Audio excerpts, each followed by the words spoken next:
নমস্কার, দেখছেন CTVN doctor plus corona সতর্কতা নিয়ে আমি সন্তু রয়েছি আর আপনাদের সঙ্গে।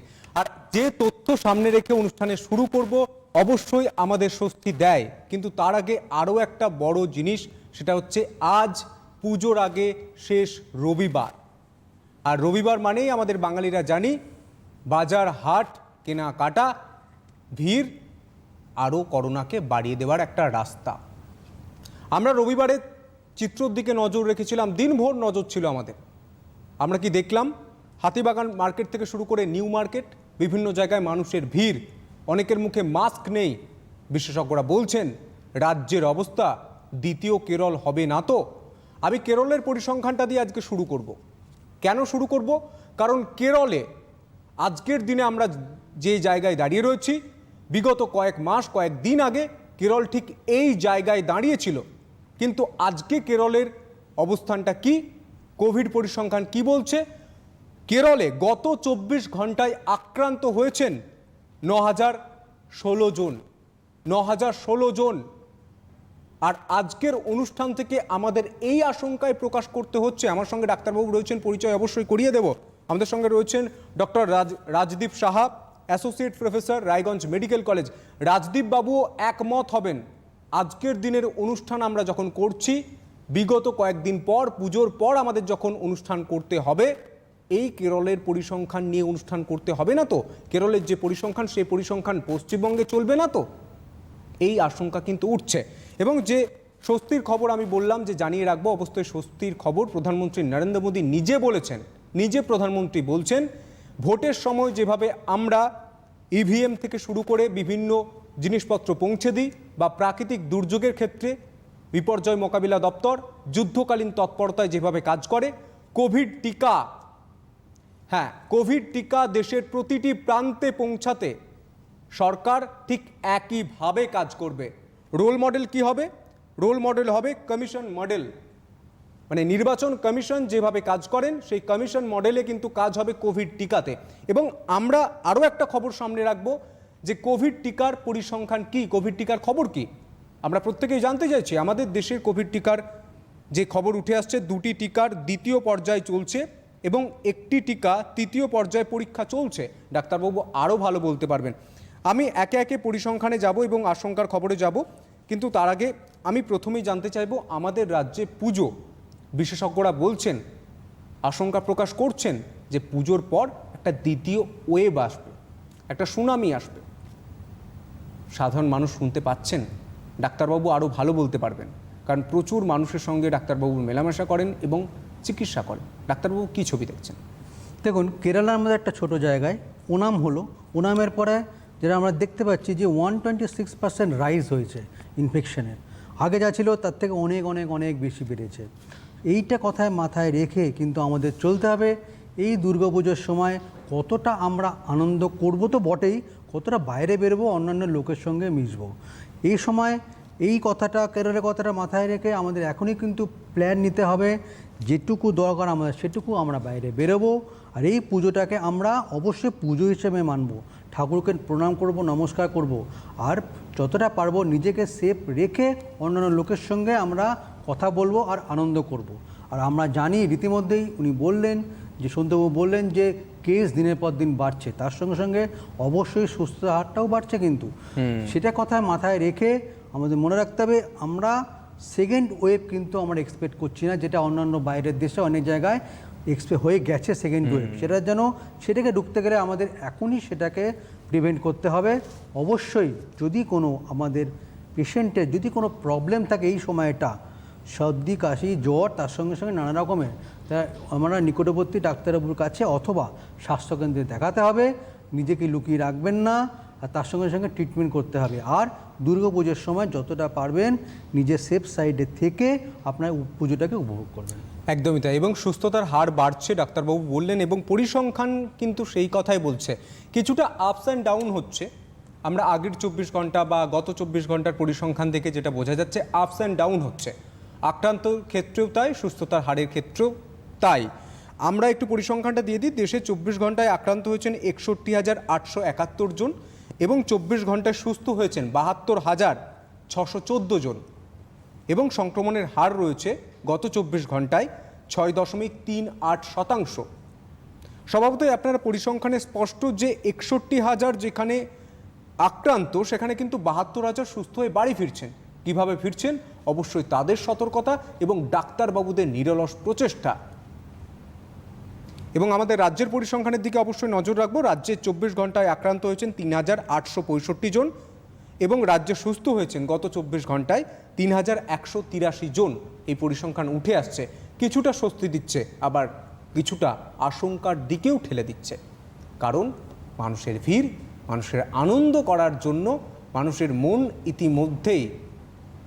ইতিমধ্যেই কিন্তু বাড়ি থেকে বের হয়ে গিয়েছে।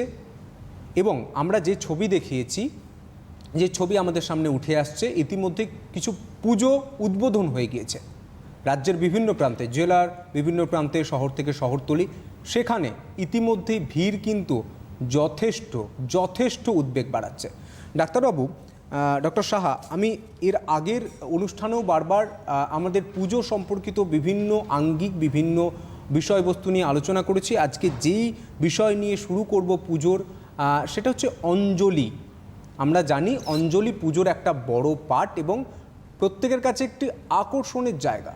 কারণ অঞ্জলি দেওয়া বাড়ির সঙ্গে, প্রতিবেশীর সঙ্গে একটা আলাদা আনন্দ অনুভূতি রয়েছে। সারা বছর কিন্তু এই দিনটার জন্য অপেক্ষা করতে হয়। এরপর কথা যে অঞ্জলি আমরা দিচ্ছি, ফুল, বেলপাতা, তুলসী পাতা, বিভিন্ন যে সাজ সরঞ্জাম রয়েছে, সেখান থেকে আমরা জানি না ফুল কোনখান থেকে আসছে, বেলপাতা কোনখান থেকে আসছে, কোন মার্কেট থেকে আসছে, কাদের হাত ধরে আসছে, বিভিন্ন হাত হয়ে আমাদের পুজো মণ্ডপে এসে উপস্থিত হচ্ছে। সেই ফুল বেলপাতা থেকে কতটা আমাদের সতর্ক থাকতে হবে এবং কিভাবে থাকবে? এটা সতর্ক থাকতে হবে, কারণ যখন আপনি এইমাত্র বললেন যে কোথা থেকে আসে সেটা আমরা জানি না, সেটা করতে গেলে কিন্তু ক্লাব হোক, বাড়ির পুজো হোক, যারা উদ্যোক্তারা, তাদেরকে কিন্তু ভলেন্টিয়ার বাড়াতে হবে। সেই যে ফুল বা পাতা, সেগুলোকে ভালো করে পরিষ্কার করতে হবে পুজোর আগে। এখন দেখুন অনেক জায়গায় কিন্তু দেখবেন, অনেক দোকানে দেখতে পাওয়া যায় একটা বড় লাঠি, তার আগায় হচ্ছে একটা বাক্স মতো। সেরকমভাবে যদি আমরা করতে পারি যে সোশ্যাল ডিস্টেন্সটা মেনটেন করতে পারি, ধরুন পুরোহিত অনেক দূরে আছেন, এরকম একটা বড় জায়গা থেকে আমি লাঠি দিয়ে দেওয়া হলো, তার মধ্যে বিতরণ করা হলো ফুল আর আমার বেলপাতা, তারা তুলে নিল, যারা দিচ্ছেন আমরা অঞ্জলি। এইভাবে যদি করা যায়, আর আরেকজনকে ডাকতে হবে হাত স্যানিটাইজ করার জন্য। এইভাবে যদি করা যায় তাহলে কিন্তু সামাজিক দূরত্বটা বজায় রাখবে। সে অঞ্জলিটাও দিল, তার সঙ্গে সঙ্গে ফুলটা অনেক দূরে গিয়ে ফেললো, সেক্ষেত্রে কিন্তু ইনফেকশনটা হওয়ার চান্সটা কম। প্রত্যেকবার অঞ্জলি দেওয়ার আগে আর পরে কিন্তু স্যানিটাইজ করতে হবে হাতটাকে, আর ফুলটাকে তো আপনি আগে থেকে ভালো করে পরিষ্কার করে রেখে দিয়েছেন। ডক্টর সাহা, এই অঞ্জলি কি ভার্চুয়াল হতে পারে? কারণ মানুষ বলছেন ভার্চুয়ালে কিভাবে অঞ্জলি দেব, সেই রিদিমটা আসবে না, সেই ছোঁয়াটা আসবে না। কিন্তু মানুষকে এটা বুঝতে হবে, আপনি যখন বাড়ির বাইরে বের হচ্ছেন, আপনার 100%, 100% আপনি কিন্তু রিস্ক নিয়ে বাইরে বের হচ্ছেন। তা ভার্চুয়াল মাধ্যমে কিন্তু অঞ্জলি হতে পারে। ডাক্তারবাবু, আপনাকে যদি আমি বলি, ডক্টর সাহা, আপনি এবছরের অঞ্জলিটা কিভাবে দিচ্ছেন, বা আপনি পরিবারকে কি বলবেন যে এবছরের অঞ্জলিটা ভার্চুয়াল মাধ্যমে দেওয়া যেতে পারে? অঞ্জলিটা এই বছরটা না দিলেই ভালো, ভার্চুয়াল দিলেও হয়। কারণ ব্যাপারটা হচ্ছে আগে দেখতে হবে আমি, আমার ফ্যামিলি, আমার আশেপাশের যারা আছে, পারিপার্শ্বিক যারা আমি যাদের সঙ্গে মিশি, তাদেরকে ভালো রাখা। সুতরাং এই বছরটা একটু নিজেদের আনন্দটাকে কম আর নিজেকে সেফ সাইডে রাখা। কারণ যদি আমি এই বছরের পুজো একটু অ্যাভয়েড করতে পারি, পরের 2 বছরের পুজো দেখতে পারবো ভালো করে, এটি আমাদের মাথায় রাখতে হবে। সুতরাং অঞ্জলি দেওয়া থেকে শুরু করে প্রসাদ বিতরণ, খাওয়া, ভোগ খাওয়া, সবই নির্ভর করছে আপনার উপরে, আপনি সেটাকে কীভাবে নেবেন। আপনি যদি বাইরে বেরোন, পারিপার্শ্বিক অন্যের সঙ্গে মেশেন, তাহলে কিন্তু ইনফেকশন হওয়ার চান্স থাকে। আর আমি যেটা বললাম, যদি আপনি বাড়িতে, নিজের বাড়িতে বা লোকাল কোনো এমন কোনো মণ্ডপ আছে লোকের সমাগম কম, সেখানে আপনি সেইখানে মণ্ডপে গিয়ে আপনি অঞ্জলি এরকমভাবে দিতে পারেন। তার মানে কথাটা এটা দাঁড়াচ্ছে, পুজো করুন 2020-তে এবং উৎসব করুন 2021-এ, এই কথাটা কিন্তু মাথায় রাখতে হবে। এবং আরও একটা দিক যেটা উঠে আসছে, আমরা জানি পুজো মানেই কিন্তু সাজগোজ। আমরা একটু সাজতে চাই প্রত্যেকেই, কম বেশি প্রত্যেকেই, এবং সেলুন, চুল, দাড়ি থেকে শুরু করে মহিলাদের আরও নানান রকম সাজগোজ রয়েছে। তো এই সাজগোজ করতেও কিন্তু আমি অনেক পার্লারে ভিড় জমাতে দেখছি, এবং আমরা কাজের সূত্রে যখন বাইরে বের হচ্ছি তখন দেখতে পাচ্ছি অসংখ্য মানুষের ভিড়। কতটা আশঙ্কার জায়গা থাকছে? কারণ দেখুন সেলুন থেকে কিন্তু এর আগে বহু জায়গাতে এবং জেলাতে ইনফেকশন ছড়িয়েছে। এখন সেটাকে ওভারকাম করার জন্য কি করা হলো, যে অনেক জায়গায় সেলুনগুলোতে যখন করছে তখন যে কাপড়টা পরানো হয় প্রত্যেকটা কাপড়টা ইউজ করার পরে ফেলে দেওয়া হচ্ছে। যদি এইভাবে করা যায় আর সেই লোকটা যদি সামাজিক দূরত্ব মেনটেন করে আর মুখে মাস্ক, অবশ্যই যে চুলটা কাটছে সে যেন মুখে মাস্ক পরে থাকে, কারণ যারটা চুলটা কাটবে সে তো মুখে মাস্ক করতে পারবে না, কারণ তার চুলটা অর্ধেক কাটাই যাবে না সেইভাবে। সুতরাং মুখে যে আর কি চুলটা কাটছে সে মাস্ক পরবে, আর যে জামা কাপড়টা পরে যেন ফ্রেশ থাকে সেটা ইউজ করার পর একজনই যেন ইউজ করে, সেটা করতে পারলে কিন্তু আপনার এই প্রবলেমটা কমে যাবে। আর 2 নম্বর পয়েন্ট হচ্ছে জামা কাপড় পরা। জামা কাপড় অবশ্যই বহু লোক কিনেছেন, এখনও আজকে রোববার দিন অনেকেই কিনছেন, কেনার সময় মনে রাখতে হবে সেটা যেন একদিন বাড়িতে রেখে পরের দিন সেটাকে স্যানিটাইজ করে পরিষ্কার করে আর নিজের হাতকে স্যানিটাইজ করে আর জামাটা পরিষ্কার করে সেটাকে ইস্ত্রি করে পরা উচিত। একদমই তাই। আপনি জামা কাপড়ের কথা বললেন, কিন্তু ডক্টর সাহা যেই ছবি উঠে আসছে যথেষ্ট উদ্বেগ বাড়াচ্ছে বাজারে। এইভাবে ভিড় করে কেনাকাটার কোনো প্রয়োজন রয়েছে এক, এবং আমি বিগত দিনের অনুষ্ঠানেও এই প্রসঙ্গ তুলেছিলাম, যথেষ্ট চোখে ঠেকছে এবং যথেষ্ট আশঙ্কা বাড়াচ্ছে। কারণ ট্রায়াল রুম, ট্রায়াল করছেন মানুষ, এই সময় জামা কাপড় কিনতে যাচ্ছেন, কিন্তু শুধু কিনেই ক্ষান্ত হচ্ছেন না, এই জামাটা কতটা আমার শরীরে ম্যাচ করবে, রংটা যাবে কি না, তার জন্য এই বছরও ট্রায়াল করছে। আপনি ভাবতে অবাক হয়ে যাবেন, কিন্তু এই ঘটনা ঘটছে। দেখুন, ব্যাপারটা সবই হচ্ছে নিজের সচেতনতা। আমি যদি ঠিক থাকি, আমি যদি মনে করি যে এইভাবে আমাকে ঠিক থাকতে হবে, ভাইরাসের এগেনস্টে আমাকে প্রিভেন্ট রাখতে হবে, কারণ WHO CDC অনেক গাইডলাইন্স দিয়েছে নিজেকে ভালো রাখার জন্যে। সেগুলোকে যদি নিজেকে ঠিকঠাক রাখতে হয়, আর শুধু ঠিকঠাক রাখা না, তা প্রয়োগ করতে হবে ঠিকঠাক করে, যে আমি বাজারে এই সময়টা এইটুকু সময়ের জন্য বেরোবো। আর জামা কাপড় কেনার সময় কিন্তু অনেক সব গাইডলাইন্স দেওয়া আছে, কীভাবে জামা কাপড় পরতে হবে এই সময়টা, কীভাবে আপনি পরবেন, আর দরকার হলে কীভাবে অনলাইনে সিস্টেমে কিনবেন, সব দেওয়া আছে। সেগুলো একটু মেনটেন করুন। সেগুলো যদি ঠিকঠাক করে গাইডলাইন্স বা শর্তবলী যেগুলি আছে সেগুলি মেনটেন করে চলতে পারেন, তাহলে কিন্তু কেস রেটটা অনেকটা ইন ফিউচার কম হবে। একদমই তাই। এবং জামা কাপড় প্রসঙ্গ আমরা বললাম, জামা কাপড় থেকে কিন্তু একটা সংক্রমিত হওয়ার সবথেকে বড় চান্স রয়েছে, কারণ সেই জামা কাপড় কীভাবে আসছে, আমি যেমন ফুলবিল পাতা বললাম ঠিক সেভাবেই জামা কাপড়টা কীভাবে আসছে এবং সেটা কিভাবে রাখা হচ্ছে, কেনাকাটা কিভাবে করছেন, সব কিছুই কিন্তু একটা প্রশ্নচিহ্নের মধ্যে।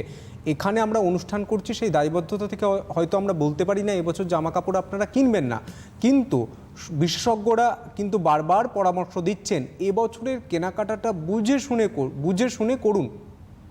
এবছরের কেনাকাটাটা বুঝে শুনে করুন, কারণ যে তথ্য আমরা প্রথম থেকেই বলি, আমরা দুহাত তুলে বলে দিয়েছি, মানুষের কাছে সমর্পণ করে দিয়েছি, এই ভাইরাস কিন্তু নতুন, কোভিড নতুন, তার সম্পর্কিত বিভিন্ন পরীক্ষা চলছে, নতুন তথ্য প্রতিদিন সামনে আসছে। সেখান থেকে একটাই কথা, একটাই অনুরোধ আমাদের দর্শক বন্ধুদের, টিভির ওপারে যারা বসে রয়েছেন তাদের একটাই অনুরোধ, এখানে ডাক্তারবাবুরাও অনুরোধ করেন, বারবার বলেন, আপনি সতর্ক হন। কারণ আপনি আপনার ভালোর জন্য যতটা সতর্ক হচ্ছেন, আপনার পরিবার বা আপনার থেকে রোগটা ছড়াতে পারে, এটা ভালোভাবে বুঝতে হবে। আমরা পুজো যেহেতু বলছি, পুজো মানেই আমরা জানি বাড়ির কনিষ্ঠতম সদস্য শিশু, তাদের একটা ছোট বাচ্চা, এই যে কচিকাঁচা সদস্য রয়েছে আমাদের পরিবারে, আমরা প্রত্যেকেই জানি পুজো মানে তাদের পুজো, তারা আনন্দ করবে, তারা নতুন জামা কাপড় পরলো, বাজি পোড়ালো, প্যান্ডেলে গেল, ছোটাছুটি করলো, তাদের দিকটা কিভাবে খেয়াল রাখবেন বাবা মারা, সেটা দিকে অবশ্যই আলোচনা করব। কিন্তু কেউ দর্শক বন্ধু রয়েছেন, নমস্কার, কে রয়েছেন? নমস্কার, আমি দক্ষিণ দিনাজপুর থেকে বলছিলাম। হ্যাঁ বলুন। হ্যালো, বলুন। বলছি স্যারের কাছে জানার আছে, ধরুন কারো কোভিড হয়েছে। হ্যালো, শোনা যাচ্ছে, আপনি কথা বলছেন। হ্যাঁ, সেই ক্ষেত্রে আরেকজনের যদি কোভিড মানে আরেকবার কি তার হতে পারে? ধরুন একজনের হয়েছে, তার কি আরেকবার হতে পারে? মানে দ্বিতীয়বার সংক্রমণ হতে পারে কিনা সেটা জিজ্ঞাসা করছেন, হ্যাঁ তাই তো? সেটা। আর বলতে আরেকটা জিনিস স্যার, আরে বলছি ধরুন একটা কোভিড রোগীর সামনে যদি আমি যাই, সেই ক্ষেত্রে আমার তার ডিস্টেন্সটা কতক্ষণ থাকতে গেলে তার রোগ আসতে পারে? কিছু জিজ্ঞাসা করবেন? না, ঠিক আছে, শুনতে থাকুন। অবশ্যই। আপনার প্রথম কোশ্চেনের অ্যান্সারটা হচ্ছে যে বহু জায়গায় দেখা গেছে কিন্তু দ্বিতীয়বার একজন রুগী ভালো হয়ে গেছেন কোভিড-19-এ, তার 3 মাস 4 মাস 6 মাস পরে কিন্তু পজিটিভ হয়েছেন, সেকেন্ডবার হয়েছে। আবার এটাও দেখা গেছে যে সেকেন্ডবার ইনফেকশন যেটা হয়েছে ফার্স্ট টাইম ইনফেকশনের থেকে বেশি কমপ্লিকেটেড, তাকে হয়তো হাসপাতালে ভর্তি হয়ে অনেক কিছু করতে হয়েছে। সুতরাং এটা ভাববেন না যে একবার ইনফেকশন হয়ে গেলে আমি বাইরে বেরোই, পুজো মণ্ডপে ঠাকুর দেখি, কারণ আমার তো আর সেকেন্ডবার হবে না, সেটা নয় একদম। তার কিন্তু সেকেন্ডবার হওয়ার চান্স আছে, সেটা তার উপর কিসের উপর নির্ভর করে, তার বডির ইমিউন স্ট্যাটাস, তার কোনো কোমরবিড ইলনেস আছে কি না। আচ্ছা, ওনার সেকেন্ড কোশ্চেনটা কী ছিল? কতটা দূরত্বে থাকবেন? এবার হচ্ছে ব্যাপারটাকে দেখুন, কোভিড-19 যখন পেশেন্ট, এখন আমরা অনেক ডাক্তারগুলো তো দেখছেনই, ধরুন একটা এখন চেম্বারে যদি কোনো বা হাসপাতালে যদি 100টা পেশেন্ট আছে, তার মধ্যে প্রায় ধরুন 30-40 জনের পজিটিভ থাকতেই পারে। তারা হয়তো টেস্টিং করছে না নিজস্ব, কিন্তু টেস্টিং করলে অনেকটাই বেরিয়ে যাবে। সুতরাং ডাক্তারগুলো তো, তার সঙ্গে নার্সিং স্টাফ, অন্যান্য স্টাফরা কিন্তু প্রিডিসপোজড আবার এক্সপোজড হয়ে যাচ্ছে। তো সেক্ষেত্রে আমরা বলবো যদি এরকম করতে হয়, আপনি যেটা কোশ্চেনটা হচ্ছে কতক্ষণ থাকতে পারবেন, যদি আপনার জানা থাকে যে এই পেশেন্টটা কোভিড-19 পজিটিভ, তার সংস্পর্শে আপনি পার্সোনাল প্রোটেকশন না নিয়ে যাওয়াই ভালো। আর যদি যেতেই হয় সেক্ষেত্রে অ্যাটলিস্ট আপনি যেটা বারবার বলা আছে 2 মিটার দূরে থাকুন, আর তার সঙ্গে সঙ্গে আপনি নিজে একটা মাস্ক পরুন, আর একটু হাত স্যানিটাইজার করুন, আর একটু দূর থেকে কথা বলুন। সেক্ষেত্রে কিন্তু আপনার ইনফেকশন হওয়ার চান্সটা অনেক কম। আর দেখা গেছে যদি 15 মিনিটসের বেশি থাকে, আর আপনার শরীরে যদি অন্য কোনো রোগ উপসর্গ না থাকে, 15 মিনিটস, এটা ভেরি ইম্পর্টেন্ট, তার বেশিক্ষণ থাকলে ইনফেকশন হওয়ার চান্স থাকে। আর যদি কোমরবিড ইলনেস থাকে তাদের ক্ষেত্রে খুব কম, 5-4 মিনিটও কিন্তু হয়ে যেতে পারে, আপনি যদি নির্দিষ্ট পিপি বা পার্সোনাল প্রোটেক্টিভিটি যদি মেনটেন না করেন। একদমই তাই। আপনি একটা ভালো প্রসঙ্গ টেনে এনেছেন, সেই প্রসঙ্গ ধরেই আমি বলি, আমাদের রাজ্যে নানা করে হলেও কয়েক হাজার মানুষ সুস্থ হয়ে বাড়ি ফিরেছেন। এটা একটা ভালো কিন্তু গুরুত্বপূর্ণ দিক। সুস্থ হয়ে বাড়ি ফিরেছেন, তারা ভাবছেন যে একবার আমার কোভিড হয়েছিল, ভালো হয়ে গেছি, আমার শরীরে অ্যান্টিবডি তৈরি হয়ে গেছে, আমি পুজো দেখতে যেতে পারি। সেটা সব থেকে বড় বোকামো করছেন।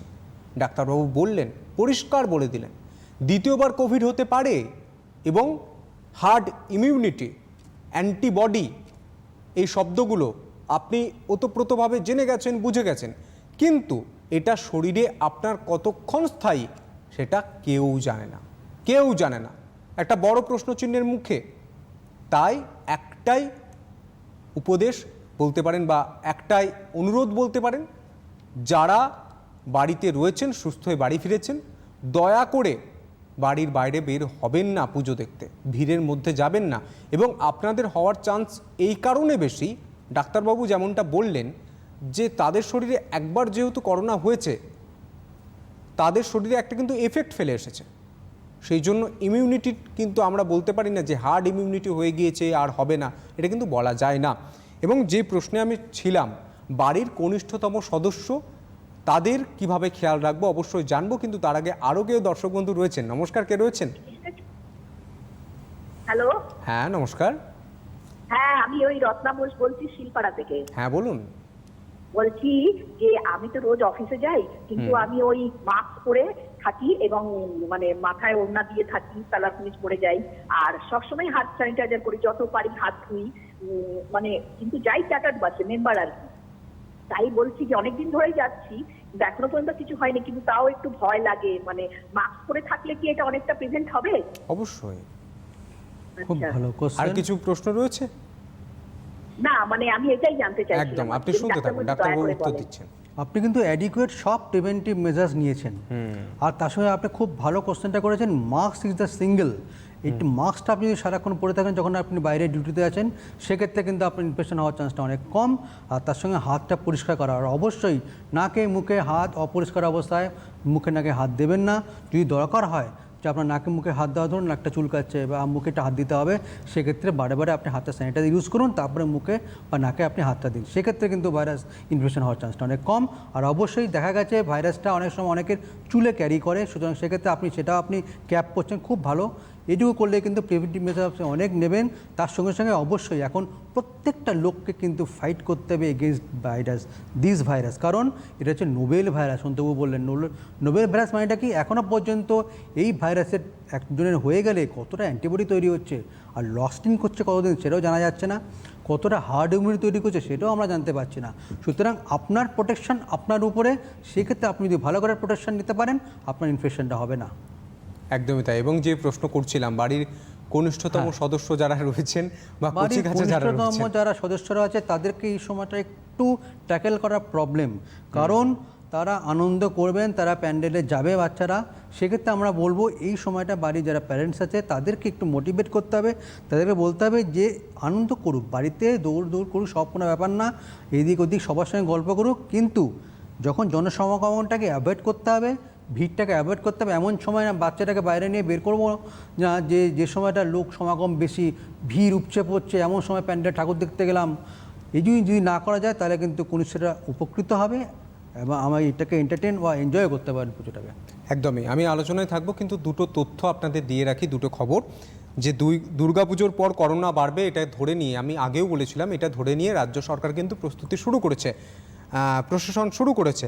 আমরা দেখতে পাচ্ছি রামপুরহাটে যারা প্রশাসনিক আধিকারিকরা রয়েছেন ইতিমধ্যেই বিভিন্ন হাসপাতালে যাচ্ছেন, বেড সংখ্যা কত বাড়াতে হতে পারে আলোচনা করছেন, এবং সেই কাজ কিন্তু জারি রয়েছে। দ্বিতীয়ত আরও একটা তথ্য উঠে আসছে, ওষুধের ব্যবহার নিয়ে মতভেদ চিকিৎসকরা এতদিন আমরা জানছিলাম বা জানতাম যে কোভিডের চিকিৎসার ক্ষেত্রে দুটো ওষুধ কিন্তু ব্যবহার করা যেতে পারে। ডাক্তারবাবু আরও ভালো বলতে পারবেন, সেটা হচ্ছে হাইড্রক্সিক্লোরোকুইন এবং রেমেডিস, এই ওষুধ দুটো ব্যবহার করা যেতে পারে। আরও একটা তথ্য দিয়ে রাখি, রাজ্যে আসছে কেন্দ্রীয় প্রতিনিধি দল। কেন আসতে হচ্ছে? পরিসংখ্যান বাড়ছে, এবং আমরা দেখেছিলাম 3000 2000 ছিল আমাদের রাজ্যে প্রতি 24 ঘন্টায় আক্রান্তের সংখ্যা, কিন্তু এখন আমরা কি দেখতে পাচ্ছি? প্রায় 4000 ছুঁই। পরিসংখ্যান বলছে প্রায় 4000 ছুঁই। আর এই আশঙ্কাটাই প্রকাশ করেছিলেন প্রায় 2 সপ্তাহ আগে। আমি এখানে বসেই অনুষ্ঠান করেছিলাম, আপনাদের সামনে তথ্য দিয়েছিলাম যে পুজোর আগে কিন্তু 4000 ছুঁই হয়ে যাবে করোনা আক্রান্তের সংখ্যা, বিশেষজ্ঞরা বলছেন। এবং এই সময়ে দাঁড়িয়ে, আজকের দিনে দাঁড়িয়ে বিশেষজ্ঞরা কি বলছেন? দ্বিতীয় কেরলের ছবি হতে চলেছে আমাদের রাজ্যে। কেরলের পরিসংখ্যান কত? 9000। পুজোর পর যদি 4000টা 9000-এ গিয়ে পৌঁছে যায়, আপনিও বুঝতে পাচ্ছেন যে পরিস্থিতি কি হতে চলেছে। আবারও আসবো আলোচনায়। শিশুদের কথা আমরা জানলাম, অবশ্যই বয়স্কদের, যারা বয়স্ক রয়েছেন, যারা বয়স জ্যেষ্ঠ রয়েছেন, তারাও কিন্তু শিশুর সমান। আমরা যেটুকু জানি, যারা বাড়ির প্রবীণ নাগরিক তারা চান বিকাল থেকে শুরু করে সকালের দিকে একটু ঘুরে আসতে পুজো মণ্ডপগুলি, পাড়ার পুজো মণ্ডপগুলি, এবং তাদের বয়স্ক লোকেদের সঙ্গে একটু গল্প করতে, পুজো কদিন একটু হাত পা ছড়িয়ে আনন্দ করতে। তাদের ক্ষেত্রে কি আমরা ব্যবস্থা নেব, কি সাবধানতা গ্রহণ করব? কারণ এটা আমাদের গুরু দায়িত্ব, যারা প্রবীণ নাগরিক তাদেরকে সুরক্ষিত রাখার। ডাক্তারবাবু কি বলবেন? যারা প্রবীণ নাগরিক তারাকে আমি দুটো ক্যাটাগরিতে ফেলে দিই। যাদের বয়স বেশি, 60-65 বেশি, তাদের কোমরবিড ইলনেস আছে কি না, যদি থাকে সেক্ষেত্রে আমরা বলবো তারা অ্যাডিকুয়েট সে সমস্ত ওষুধগুলি খাবেন। আর যদি দরকার হয়, খুব কাছের যে মণ্ডপটা আছে যেখানে লোক ভিড় কম, সেখানে 10 মিনিট 15 মিনিট বসুন, একটু মাকে দর্শন করুন। যদি আপনার খুব কাছের বন্ধু, ছোটোবেলা, তার সঙ্গে কথা বলতে ইচ্ছা করছে, তার সঙ্গে কথা বলুন, একটু দূরত্ব বজায় রেখে। আর যাদের কোমরবিড ইলনেস নেই, সেক্ষেত্রে বলবো তারা বেরোতে পারেন, তবুও কিন্তু সবসময় আমরা যে সমস্ত মেনটেন করতে বলেছি স্বাস্থ্যবিধি, সেগুলি মেনটেন করে আপনি বাইরে বেরোবেন। স্যানিটাইজার ইউজ করুন, মাস্ক পরুন। আর কিন্তু মনে রাখতে হবে, কোমরবিড থাকলে কিন্তু একটু সেটাকে আমার অ্যাভয়েড করাই ভালো। এইবার পুজোটাকে বাইরে না বেরোনোই ভালো পুজোটাতে।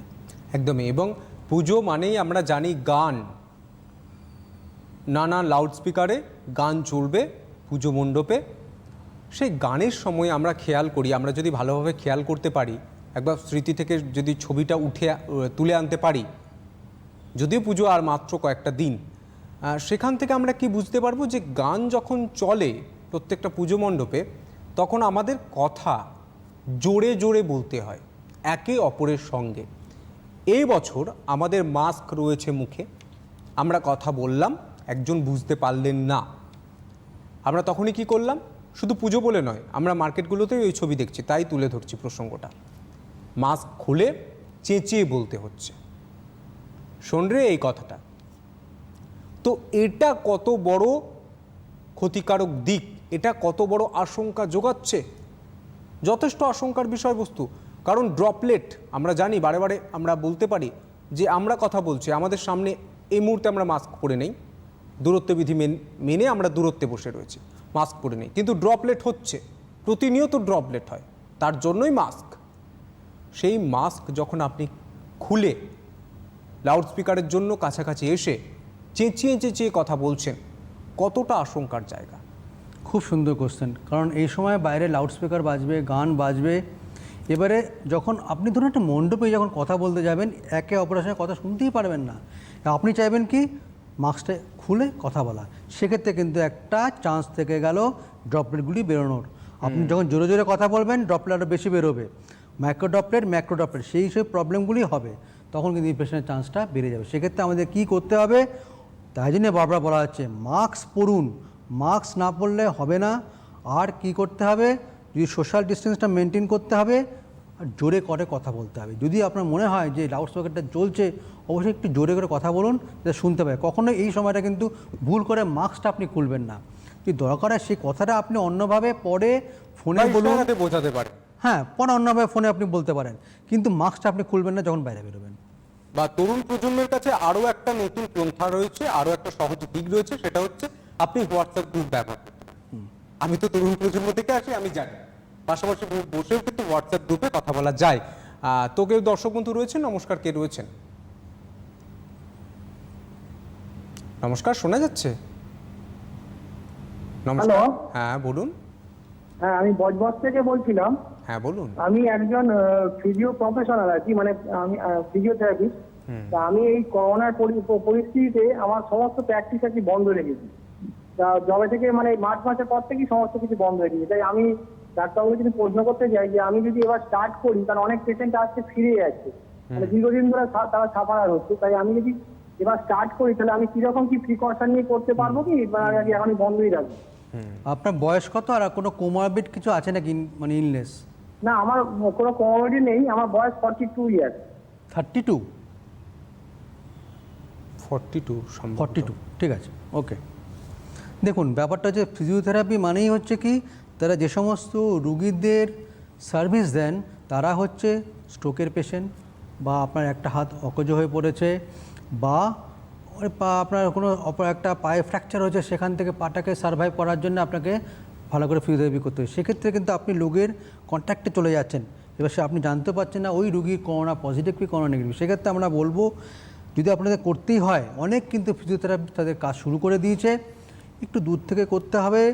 আর হচ্ছে কথাটা বেশি পড়া যাবে না, আর আপনি অবশ্যই মাস্ক পরবেন, আর যার আপনি করছেন ফিজিওথেরাপি তাকেও বলবেন মাস্কটা পরতে, আর হাতে স্যানিটাইজার ইউজ করবেন। আর যতটা পারা যায়, আপনি ধরুন যেটা আপনি রোজ দিন যেতেন, এখন সপ্তাহে 3 দিন করে শুরু করুন ফিজিওথেরাপিটা, তাহলে কিন্তু আপনার চান্সটা কম হবে ইনফেকশনের। একদমই তাই।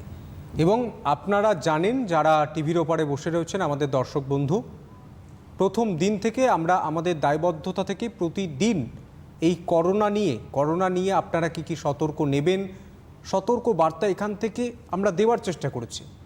এবং আমরা সত্যিই গর্বিত আপনাদের ফিডব্যাকে, আপনাদের যে মেসেজ, যে কমেন্টস আসছে উঠে, অনেক মানুষ সতর্ক হচ্ছেন।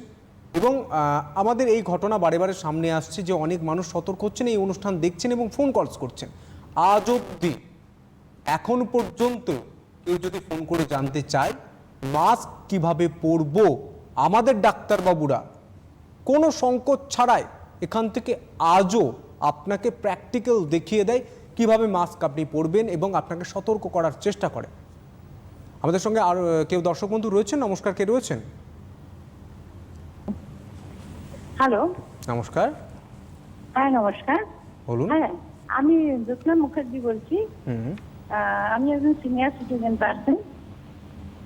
আমরা এই পুজোর সময়তে বাইরে তো একটু বেরোতে হবে, তো মাস্কটা পরেই বেরোলাম, ঠিক আছে, কিন্তু ডিস্টেন্সটা কিভাবে মেনটেন করবো সেটাই হচ্ছে প্রশ্ন। আর কিছু বলবেন? হ্যাঁ, আরেকটা কথা বলার ছিল, বলুন। যে এই যে করোনার এত বাড়বৃদ্ধি, এতে তো যখন থেকে এই সমস্ত মিছিল টিছিলগুলো হই হই করে বেরোতে শুরু করেছে, তারপর থেকেই তো বাস বৃদ্ধিটা হয়ে গেল, তাই না? এটাকে তো দাঁড়ানো খুব মুশকিল হয়ে পড়েছে এখন, তাই তো? এখন আমরা সাফারার হচ্ছি, পলিটিশিয়ানরা এগুলো জানি না কিভাবে এগুলো মেনটেন করছেন, কিন্তু আমরা সাধারণ পাবলিক আমাদের খুব মানে বেড়ে যাওয়াতে আমাদের প্রবলেমই হয়েছে। তো কি করা যাবে এই ব্যাপারে বলুন। শুনতে থাকুন। দেখুন, জনসমাবেশ সব জায়গায় হয়, মিছিলেও হয়, এবারে যেটা আপকামিং পুজো সেখানেও কিন্তু একটা জনসমাবেশ হচ্ছে, দুটো কারণে হচ্ছে। সুতরাং আমাদের একটাই স্থির লক্ষ্য, আমরা সমাবেশে কম আমাদের নিজেকে নিয়োগ করব, কারণ ভাইরাসটা নোবেল ভাইরাস, জানি না এর আচরণ কখন কার কীভাবে এই ভাইরাসটা রোগ সৃষ্টি করবে। এখনও পর্যন্ত নির্দিষ্ট কোনো ট্রিটমেন্ট আসেনি। এইমাত্র সন্তবাবু বললো যে দ্বিমত রয়েছে ট্রিটমেন্টে, তার সঙ্গে সঙ্গে কোনো ভ্যাকসিন আসেনি। সুতরাং এই তিনটেই মাত্র আমাদের এফেক্টিভ প্রিভেন্টিভ মেজার্স, সেটা আপনি মেনে চলবেন। আর আপনি বলছেন, এইমাত্র বললেন আপনি সিনিয়র সিটিজেন, এই সময় কিন্তু বারবার আমরা রিকোয়েস্ট করছি যারা সিনিয়র সিটিজেন তারা একটু কম, এইবার পুজোটাকে একটু কম এনজয় করুন বা এন্টারটেন করুন। যেটুকু দরকার আপনার আশেপাশের বাড়িগুলোকে ভালো করে, যদি বাড়িতে পুজো হয় বা সামনের মণ্ডপ যেখানে পুজো ভিড় কম সেখানে যান। তাই মানে এটা নয় যে আপনি বাইরে গিয়ে খাবেন, সবার সঙ্গে বেরোবেন আর তার সঙ্গে সঙ্গে এনজয় করবেন, সারা রাত ধরে প্যান্ডেল হপিং করবেন। জাস্ট এই বছরটার জন্য আপনার রিকোয়েস্ট করছি যারা সিনিয়র সিটিজেন আর বাচ্চা তাদেরকে একটু ভালো করে রাখুন। একদম আমাদের বার্তা, আপনি যখন পুজো দেখতে বের হচ্ছেন তখন আপনি দূরত্ব বিধি মানতে পারবেন না। এটা সহজ ভাষায় কঠিন বাস্তব, এটা আপনাকে বুঝতে হবে। ভিড় আপনি এড়িয়ে যেতে পারবেন না আপনি যদি বাড়ি থেকে বের হন। ঠিক এক, এবং আরও একটা প্রসঙ্গ উঠে আসছে যে অনেকেই প্রশ্ন করছেন, অনেক দর্শক বন্ধু প্রশ্ন করছেন, আচ্ছা আমরা যদি গাড়িতে, নিজেদের পার্সোনাল গাড়িতে বাড়ি থেকে বের হলাম, রাস্তায় ঘুরে ঘুরে পুজো দেখলাম, বাড়ি চলে এলাম, সবথেকে ভালো প্রশ্ন আমরা বলতে পারি। তো প্রশ্ন করছেন যে তাহলে কতটা সংক্রমণের কি আশঙ্কা রয়েছে? ডাক্তারবাবু আরও ভালো বলতে পারবেন, ডক্টর সাহা। তাহলে আপনি কি করবেন, যে গাড়ি নিয়ে ইউজ করবেন, বাড়ির 4-5 বেরোলেন, অবশ্যই ভালো একটা অ্যাপ্রোচ। বাইরে বেরোলেন, ঠাকুর তো দেখতে পাচ্ছেন, ঠাকুর দেখার সময় তো আপনি ভিড় পাবেন, একটা লোকের সংস্পর্শে আসতেই হবে। সেক্ষেত্রে আপনাকে কী করতে হবে, ঘুরবেন, ঘুরে শুধু সারা রাস্তা করবেন, লাইটিং দেখবেন, দেখে একটু হয়তো খাবারের দোকানে যাবেন, খেয়ে দিয়ে চলে আসবেন, আপনার ঠাকুরটাই তো দেখা হলো না। সুতরাং ঠাকুর দেখতে হলে আপনাকে প্যান্ডেল হপিং এই ব্যাপারটা, সেটাকে আপনি অ্যাভয়েড করতে পারবেন না। আমরা প্রতিবার, আমরা এইবারটা মানে বারবার করে বলা হচ্ছে উদ্যোক্তাদের যারা আছে যে মণ্ডপে ভিড় কমাতে হবে এই ভাইরাসটাকে থেকে বাঁচতে গেলে। সুতরাং এটা হচ্ছে শুধু উদ্যোক্তাদের জন্য নয়, আপনাদের থেকেও কিন্তু কিছুটা সচেতনতার ব্যাপার আছে। আপনারা যদি নিজেরা মনে করেন যে বাইরে এই বছরটা একটু কম বেরোন, আমরা সেটা বলছি না, বাড়ির আশেপাশে বেরোন, কিন্তু একটু বাইরে এনজয়টা একটু কম করুন, বাড়িতে থাকুন, বাড়িতে বসে যা সব বাড়ির আশেপাশে লোকেদের সঙ্গে যারা নিকটবর্তী, যাদের সঙ্গে এতদিন ধরে কথা বলতে পারেননি, তাদের সঙ্গে কথা বলে এই বছরটা কাটান। একদমই তাই। এবং এই মুহূর্তে ভ্যাকসিন আসেনি, আমাদের করণীয় কি আমরা সেটা জানি। স্বাস্থ্যবিধি আমাদেরকে একদম ফলো করতে হবে, এবং বাইরে যখন বের হচ্ছি তখন আমরা দূরত্ব মানতে পারবো না। এটা কঠিন বাস্তব, দূরত্ববিধি মানতে পারবো না। তার জন্য আমরা বারে বারে বলছি এবছরের পুজোটা হেঁটে নয়, নেটে দেখুন। ডক্টর সাহা একটা ভালো প্রসঙ্গ বললেন যে গাড়িতে আমি বের হচ্ছি কিন্তু খাওয়া দাওয়া, বাঙালি মানেই খাওয়া দাওয়া, আমি হাতে খুব কম সময় রয়েছে, আমরা বোধহয় একদম সময় শেষ, এবং অবশ্যই এই প্রশ্ন শেষ হবে না, কারণ পুজো, বাঙালির পুজো মানে অনেক প্রশ্ন, এবং কোভিড। তাই আমাদের অনুরোধ, ডক্টর সাহা অনেক ধন্যবাদ আমাদের সময় দেওয়ার জন্য, এবং দর্শক বন্ধু যারা রয়েছেন, টিভির ওপারে যারা রয়েছেন, প্রত্যেককে অসংখ্য ধন্যবাদ জানাই। এবং আমাদের যে আশঙ্কা, সেই আশঙ্কা থেকে আমরা বলতে পারি এবছরের পুজোটা নেটে নয়, নেটে দেখুন, এবং বাড়িতে বসে দেখুন, পরিবারের প্রত্যেককে নিয়ে দেখুন। ভালো থাকুন, সুস্থ থাকুন। নমস্কার।